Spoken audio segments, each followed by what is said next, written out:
जाके चूमेला चरण झुकाई अपन माथ के, चूमेला चरण झुकाई अपन माथ के। भक्त हम जनुआ हो बाबा गणिनाथ के, बाबा गणिनाथ के। भक्त हम जनुआ हो बाबा गणिनाथ के,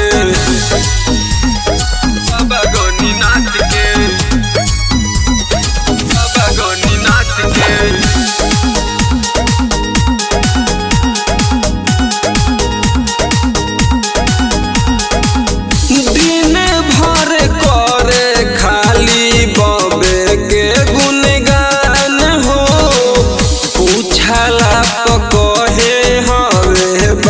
समाज के शान हो, समाज के शान हो।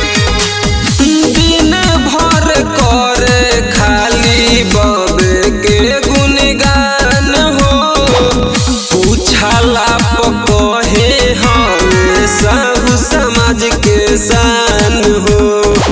बाबा हवे मानस पुत्र बाबा भोलेनाथ के, बाबा हवे मानस पुत्र बाबा भोलेनाथ के।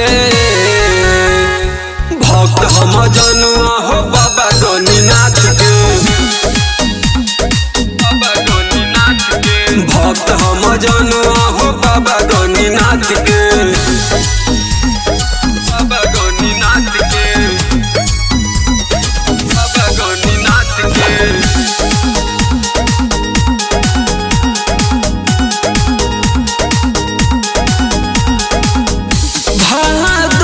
शनिवार के हो खेला पूजाइया, साफा से कहे चलो बाबा धाम पलवैया, बाबा धाम पलवैया। भादो में शनिवार के हो खेला पूजाइया, साफा से कहे चलो बाबा धाम पलवैया। भैया मनीष पूज जोड़ी दोनों हाथ के, भैया मनीष पूज जोड़ी दोनों हाथ के। भक्त हम जनुआ हो बाबा गणिनाथ के, भक्त हम जनुआ हो बाबा गणिनाथ के।